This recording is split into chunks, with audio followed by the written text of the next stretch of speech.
Hi guys, ඔයාලට අද මං ගෙනාවේ කොහොමද Windows update මේ disable කරගන්න කියලා. ඒ කියන්නේ මේ Windows update නවත්ත ගන්න කොහොමද කියලා. ඒ කියන්නේ stop කරගන්න කොහොමද කියලා තමයි කියලා දෙන්න යන්නේ.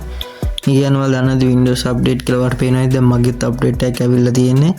ඔයාගේ update කියන්නේ නිකම්ම ඔටෝම ආවාට පස්සේ මේ කියන්නේ data කැපෙනවා, ගොඩක් data කැපෙනවා මේ ඔය update දෙද්දි. බොරුවට නිකන් data කපා ගන්න ඕනේ නැහැ නේ. ඒක නිසා මේ ඔය අප්ඩේට් එක නවත්තන්න ක්‍රම විදිහක් තියෙනවා. ඒක තමයි මම ඔයාලට කියලා දෙන්න යන්නේ. හැබැයි මෙහෙමයි guys, මේ එහෙම කරන එක මම වැඩි රෙකමන්ඩ් කරන්නේ නැහැ. මොකද මේ ඔය අප්ඩේට් ආවම තමයි කියන්නේ ඔයාලගේ security මේ features වැඩි වෙනවා. එතකොට නිකන් ඒ කියන්නේ ඔයාලා දැන් ඔය අප්ඩේට් නැවතුවාම hack වෙන scene එක එහෙම වැඩි. මම ඔයාලට මේ කියලා දෙන්නම්. ඔයාලා ඉස්සෙල්ලාම මෙතන search කරන්න මේ service කියලා. service කියලා search කරලා පස්සේ ඔයාලට මෙතන එනවා service කියලා එකක්.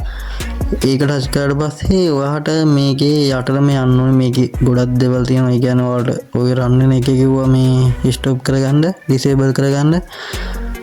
ඉතින් ඔයා මේකේ යටටම යන්න ඔයාට හම්බෙයි Windows update කියලා එකක්.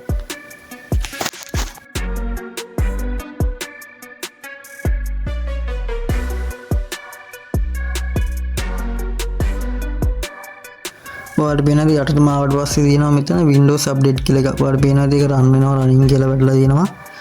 ඒක disable කරන්න තමයි අපි යන්නේ. කියන්නේ run වෙන එක stop කරගන්න තමයි යන්නේ. ඔයා ඒක උඩ එකපාර touch කරන්න.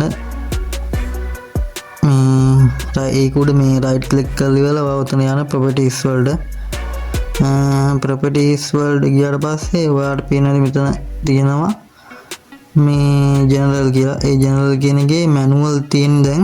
ඒ කියන්නේ මේ ඒක disable දාගන්න. නැත්නම් auto දාගත්තා ඒක එහෙම පුළුවන්. ඊට පස්සේ ඔතන stop කියන එක stop කරලා ඉවරලා ඔයා apply දෙන්න.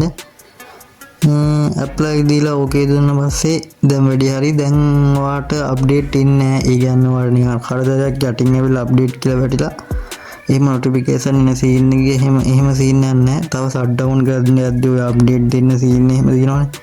ඒක පෙන්වන්නේ මේ මේක කරාම ඔයාලට කැමති නම් update එක දැම්ම හැකි, නැත්නම් නිකන් හිටිය හැකි. update ඉන්නේ ගොඩක් දුරට මෙහෙම දැම්මහම. ඉතින් යාළුවනේ අදට වීඩියෝ එක මෙච්චරයි. මේ වීඩියෝ හොඳයි නම් subscribe කරන්න. අපි ඊළඟ වීඩියෝ එකකින් හම්බෙමු.